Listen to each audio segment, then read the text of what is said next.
read until you're gone, making your will is an important step in your life. Your will determines how your property will be distributed after you're dead.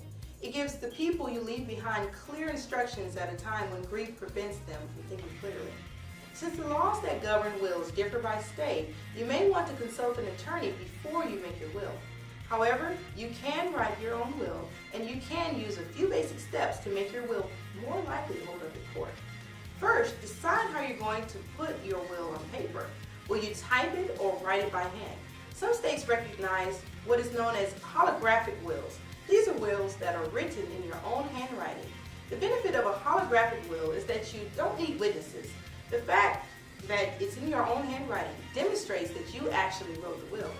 If you type your will, you will need at least 2 witnesses to sign it when you're done. These witnesses should not be related to you and should not be getting anything from your will. Once you've decided how to write your will, it's time to begin. Start by naming a personal representative. This person will be responsible for making sure your will is carried out properly.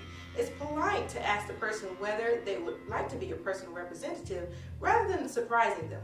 Your personal representative can be a family member and can be someone who will benefit from your will. You might want to name a second person to serve as a backup in case the first person dies before you do or changes his or her mind after you're dead. Write down how you want your personal possessions to be distributed.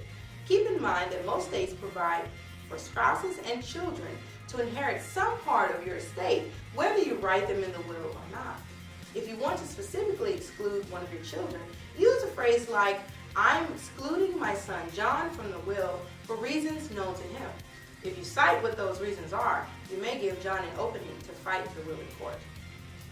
One catch in writing a will is that every piece of property the will doesn't specifically name will be probated by the court. Probate is a long and expensive process. To prevent it, add what is known as a pour-over clause. An example is the sentence, "The rest, residue, and remainder of my estate shall go to my wife," or to charity.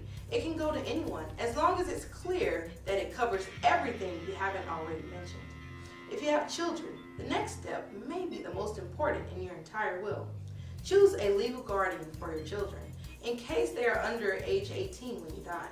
The person you appoint as their guardian should be someone you trust and who agrees to take your place as their guardian. Your will also need a conservator who will protect any money the children inherit from you.